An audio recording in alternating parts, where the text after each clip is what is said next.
नमस्कार दोस्तों, मेरा नाम है सौरभ और स्वागत है आपका मगध एजुकेशन में। अब जब हज यात्रा को महज 2 महीने से भी कम का समय बचा हुआ है, ऐसे में सऊदी अरेबिया जो कि मक्का मदीना के लिए पूरी दुनिया भर में फेमस है दोस्तों, उन्होंने भारत समेत और 13 देशों के ऊपर वीज़ा रेस्ट्रिक्शंस लगा दिए हैं। वीज़ा को बैन करने का यहाँ पे डिसीजन लिया है। तो आखिरकार आज की इस वीडियो में ये समझने की कोशिश करेंगे यहाँ पे कि एक ऐसे वक्त पर जब काफ़ी कम समय बचा हुआ है यहाँ पे, तो सऊदी अरबिया ने इतना बड़ा डिसीजन क्यों लिया है दोस्तों यहाँ पे, और क्या केवल हज यात्रा होता है या फिर किसी और भी प्रकार के यहाँ पे यात्रा मुस्लिम बहुल में यहाँ पे देखे जाते हैं दोस्तों। तो इस थोड़ा सा हम तुलना भी करने की कोशिश करेंगे यहाँ पे, और साथ में देखने की कोशिश करेंगे कि हज यात्रा से रिलेटेड जो भी लोग यहाँ पे सऊदी अरब को विजिट करते हैं, मक्का मदीना विजिट करते हैं यहाँ पे, वो यात्रा किस प्रकार से संपन्न होता है यहाँ पे। तो बाकायदा आप देख सकते हो यहाँ पे, है ना, why Saudi Arabia temporarily banned visa for India and 13 other countries यहाँ पे। तो इससे पहले कि हम पिलग्रिमेज यात्रा के ऊपर यहाँ पे आए, उससे पहले हम देख लेते हैं कि वो कौन कौन से 14 देश है जिनके ऊपर ये वीज़ा रिस्ट्रिक्शंस लगाए गए हैं। तो इसमें सम्मिलित है India, Pakistan, Bangladesh, Egypt, Indonesia, Iraq, Nigeria, Jordan, Algeria, Sudan, Ethiopia, Tunisia, Yemen and Morocco दोस्तों यहाँ पे। और बाकायदा देख सकते हैं सबसे पहले, है ना, हम यही अंतर कर लेते हैं, लेकिन उससे पहले अगर जो आप मैप देखना चाहो तो दोस्तों देख सकते हैं यहाँ पे बाकायदा कि ये आपको सऊदी अरेबिया का मैप दिखाई दे रहा होगा, और यहीं पे आपको देखने को मिलेगा यहाँ पे मक्का और मदीना। और जो भी मुस्लिम वर्ग है उनके लिए एक ऑब्लिगेटरी माना जाता है कि वो अपने लाइफ टाइम में अगर जो फाइनेंशियली ठीक है, फिजिकली ठीक है दोस्तों यहाँ पे, तो उनको एक बार जरूर ये विजिट करना चाहिए, हज यात्रा करना चाहिए, जो कि मक्का से मदीना का होता है यहाँ पे। और लाखों जो लोग हैं वो एक तरीके से हर साल यहाँ पे जाते भी यहाँ पे, लेकिन इस बार थोड़ा सा रेस्ट्रिक्शंस लगाए जा रहे हैं यहाँ पे, है ना। तो हम इसमें थोड़ा सा अंतर देख लेते हैं कि आखिरकार जो एक आपका कह लीजिए कि हज यात्रा होता है और एक और होता है उम्राह करके, यहाँ पे दोनों में अंतर क्या होता है दोस्तों। क्योंकि मेन आपको यही समझना है कि जो वीज़ा बैन किया गया है ये सर्टेन वीज़ा पे बैन किया गया है यहाँ पे, है ना, जो हज और उम्राह को कन्फ्यूज करते एक तरीके से, या फिर उम्राह के नाम पर हज यात्रा कर लेते हैं, ऐसे के लिए किया गया है। तो बाकायदा आप देख सकते हो यहाँ पे हज इज एन ऑब्लिगेटरी पिलग्रिमेज, यानी कि जो भी मुस्लिम लोग हैं उनको अपने लाइफ टाइम में एक बार तो करना ही चाहिए यहाँ पे, इसलिए इसको ऑब्लिगेटरी बुलाया जा रहा है। To Mecca a pillar of Islam, इस्लाम के 5 पिलर में से एक जो आपका पिलर है वो ये भी है हज यात्रा करना यहाँ पे। Perform during a specific time of the year, while Umrah जो एक और जो हमने बात किया यहाँ पे, उम्राह जो होता है वॉलंटरी पिलग्रिमेज होता है, यानी कि साल के आप किसी भी दिन आप इसको करते परफॉर्म कर सकते हो दोस्तों। इसमें किसी भी प्रकार का कोई रेस्ट्रिक्शंस वगैरह यहाँ पे ये नहीं होता यहाँ पे, है ना, ये ऑब्लिगेटरी नहीं माना जाता है। That can be perform at any time and involve fewer rituals then Hajj. तो हज में काफ़ी ज़्यादा रिचुअल्स को परफॉर्म करना पड़ते हैं, लेकिन अगर जो हम उम्राह को देखें तो इसमें ज़्यादा एक तरीके से रिचुअल को परफॉर्म नहीं करना पड़ता है, साल के किसी भी वक्त किया जा सकता है, लेकिन हज का एक स्पेसिफिक टाइम होता है दोस्तों यहाँ पे। तो इसलिए हज को क्या कहा जा सकता है, हज एक तरीके से ऑब्लिगेटरी पिलग्रिमेज हो जाता है यहाँ पे, है ना।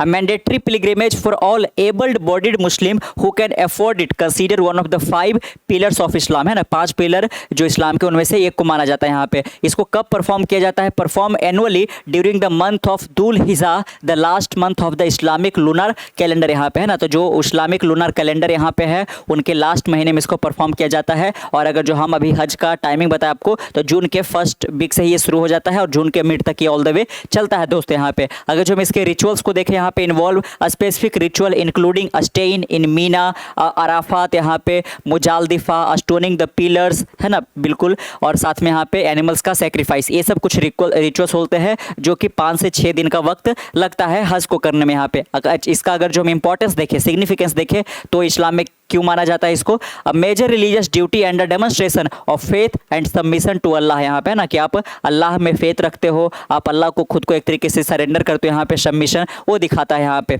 उम्राह जो है इसका अगर जो ऑब्लिगेशन की बात करें तो ये ऑब्लिगेटरी नहीं माना जाता है, ये वॉलंटरी है, साल के किसी वक्त यहाँ पे किया जा सकता है दोस्तों यहाँ पे। तो ये रिकमेंडेड है, ना कि ऑब्लिगेटरी माना जाता है। इसका टाइमिंग जैसा कि हमने बात किया कि आप कभी भी कर सकते हो यहाँ पे, लेकिन जो हज का सीजन होता है यानी कि जून के महीने में आप इसको नहीं कर सकते हो। अगर जो हम इसके रिचुअल्स को देखें यहाँ पे तो बहुत सारे लगभग हज के जैसा ही होता है, लेकिन इसमें थोड़ा रिचुअल कम होता है। Including entry the state of Ihram, circumambulating the Kaaba, जिसको हम तवाफ भी बोलते हैं, walking between Safa and Marwa and shaving और ट्रिमिंग हेयर, है ना, कि पूरा बाल को आप साफ करते हो। ये duration can be completed in few hours according to, है ना, तो देख सकते हो कि कुछ ही घंटे में इसको किया सकता है, लेकिन उसको 5 से 6 दिनों का समय देना पड़ता है यहाँ पे। इसका significance, a spiritual journey that allow Muslim to seek closeness to Allah and cleanse their souls, यहाँ पे कि अपने आत्मा को शुद्ध कर सकते हो यहाँ पे, जो भी आपने पूरे बुरे पाप किए वगैरह इस तरीके से, और साथ में यहाँ पे अल्लाह से खुद को क्लोज कर सकते हो यहाँ पे। तो ये आपने देखा, और साथ में आपने देखा कि सऊदी अरेबिया के मैप पे कहाँ पे मक्का और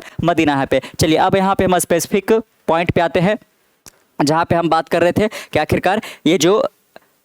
लगाया गया है रेस्ट्रिक्शंस, ये क्यों लगाया गया है दोस्तों यहाँ पे, है ना। तो इसमें हम पूरा डिटेल से इसको समझने की कोशिश करते हैं। देख सकते हो विद द हज पिलग्रिमेज अराउंड द कॉर्नर, की बिल्कुल अब हज पिलग्रिमेज स्टार्ट ही होने को है यहाँ पे, जून से स्टार्ट हो जाता है, 2 महीने से कम का समय बचा हुआ है। Saudi Arabia has temporarily suspended the issuance of certain visa to citizen of 14 country, जिसमें इंडिया, पाकिस्तान, बांग्लादेश ये सब शामिल है दोस्तों। The ban on Umrah business, आप देख सकते हो कि उमराह करने पर बैन है, क्योंकि लोग चूंकि था आपको जैसा देखा कि उमराह के लिए आप किसी बता सकते हो, लेकिन ओवर स्टे कर जाते हैं लोग, जिसे कि एक तो साफ साफ बोला गया कि आप हज के महीने में उमराह नहीं कर सकते यहाँ पे, लेकिन चूंकि अभी हज में 2 महीने बाकी है दोस्तों, तो उमराह के नाम पर उनको वीजा मिल जाता है और वो ओवर स्टे कर जाते हैं, और साथ में यहाँ पे वो हज भी कर लेते हैं। जबकि यहाँ पे चूंकि हज यात्रा पे बहुत सारे लोग आते हैं, तो वहाँ के गवर्नमेंट को एक तरीके से पूरा प्रॉपर प्लानिंग करना पड़ता है, लेकिन अगर जो जितना एस्टिमेट है, जितने लोगों ने रजिस्ट्रेशन करवाया उससे ज़्यादा लोग आ जाएंगे, तो हॉस्पिटल्स या फिर उनके लिए जो पूरा जो रास्ता है ये सब वगैरह उसका सही एक तरीके से लिए कि संसाधनों का सही से यूज नहीं हो पाता यहाँ पे। इसमें देखा गया कि लास्ट ईयर बहुत सारे लोगों का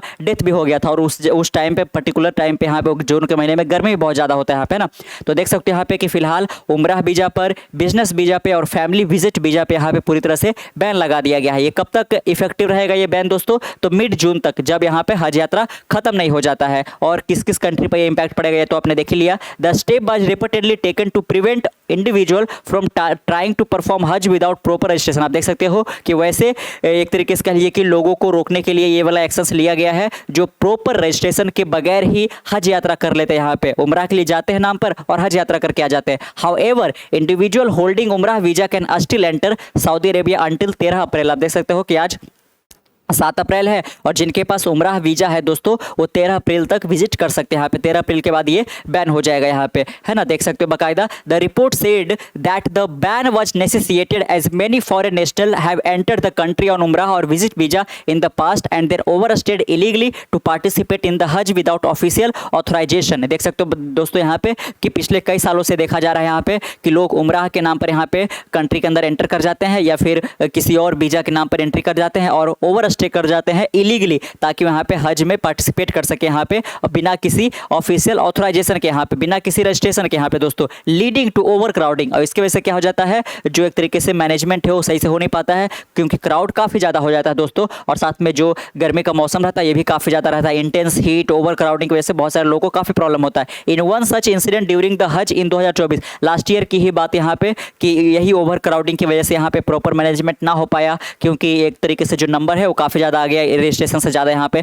1200 पिलग्रिम का यहाँ पे डेथ हो गया था दोस्तों यहाँ पे। The kingdom has a quota system. तो अब जो यहाँ पे हम बात करते हैं कि हज यात्रा के लिए जो लोग वीज़ा लेते हैं उनको किस प्रकार से मिलता है दोस्तों, तो जो यहाँ पे सऊदी अरेबिया का किंगडम है वो कह लीजिए कि कोटा सिस्टम के तहत यहाँ पे स्लॉट को डिस्ट्रीब्यूट करते हैं अलग अलग कंट्री में, और फिर एक तरीके से कह लीजिए कि हमारी कंट्री जो है, हमारी जो कंट्री की एम्बेसी है वो एक तरीके से उसको जितने लोगों को बोलते हैं कि हाँ ठीक है इंडिया से आप 10,000 लोगों को हज यात्रा पे भेज सकते हो, तो 10,000 वीजा ही एलोकेट किया जाता है इंडियन गवर्नमेंट के द्वारा यहाँ पे, है ना। तो देख सकते हो कि kingdom has a quota system which allocate a specific Hajj slot to each country to regulate the number of pilgrim. तो ऐसा क्यों किया जाता है, कोटा सिस्टम के तहत स्पेसिफिक स्लॉट ही डिस्ट्रीब्यूट क्यों किए जाते हैं, ताकि पिलग्रिम की संख्या को रोका जा सके और सही से मैनेजमेंट हो किसी प्रकार का, जिस प्रकार से लास्ट में यहाँ पे लास्ट ईयर डेथ हुआ था वैसा प्रकार का सिस्टम ना हो जाए दोस्तों यहाँ पे। People participating illegally in the हज बाईपास दिस सिस्टम यहाँ पे, लेकिन चूंकि यहाँ पे सरकार ये जो कोटा सिस्टम तो बना रखी है यहाँ पे, यहाँ की जो किंगडम है, लेकिन इसको लोग बाईपास कर जाते हैं अलग अलग एक तरीके से लिए कि वीजा लेकर और ओवर स्टे कर जाते हैं। Another reason behind the move was illegal employment. Authority said that foreigner using business और family visa engaged in unauthorized work in Saudi Arabia violating visa rule and causing labour market disruption. और साथ में क्या देखा गया हाल के दिनों में यहाँ पे कि जो लोग यहाँ पे फैमिली वीजा लेकर यहाँ पे फैमिली को विजिट करने के लिए जाते हैं दोस्तों, वो एक तरीके से कह लीजिए कि ओवर स्टे करके और वहाँ पे वर्क वर्क करने लग जाते हैं, जिसके कारण क्या हो जाता है, पूरी तरह से जो वर्क कल्चर है सऊदी अरेबिया का वो खराब हो जाता है। और साथ में यहाँ पे जो लेबर मार्केट है उसके अंदर भी डिसरप्शन देखने को मिलता है। यानी एक तरीके से लोग अपने वीज़ा रूल को वायलेट करते हैं यहाँ पे, है ना, अनऑथोराइज तरीके से वहाँ पे वर्क करने लग जाते हैं। जाते तो हैं फैमिली से मुलाकात करने के लिए, लेकिन वहाँ पे काम करने लग जाते हैं। The Saudi ministry of Hajj and Umrah has assured that the move has nothing to do with diplomatic concern and was only taken as a logistical response to ensure a safer and better organisation pilgrimage. आप देख सकते हो यहाँ पे कि better तरीके से हम इस पिलग्रिमेज को, इस यात्रा को ऑर्गेनाइज कर सके, यहाँ पे लोगों को सेफ्टी और सिक्योर यहाँ पे रख सके, यहाँ पे इतने सारे लोगों का डेथ ना हो दोस्तों यहाँ पे, क्योंकि इंटरनेशनल क्रिटिसिज्म भी काफ़ी ज़्यादा यहाँ पे सऊदी अरबिया को झेलने को मिला था यहाँ पे। और साथ में यहाँ पे जो सऊदी मिनिस्ट्री है हज और उमराह का, उनका साफ साफ कहना है कि इसके ये जो हमने ये बैन लगाया है ये डिप्लोमेटिक वीज़ा के ऊपर नहीं लगाया है, ताकि डिप्लोमेटिक रिलेशन यहाँ पे खराब ना हो जाए। Report said that authority have asked the affective traveller to comply with the new rule as individual find violating the order may face a 5-year restriction on future entry. आप देख सकते हैं यहाँ पे अथॉरिटी ने साफ साफ यहाँ पे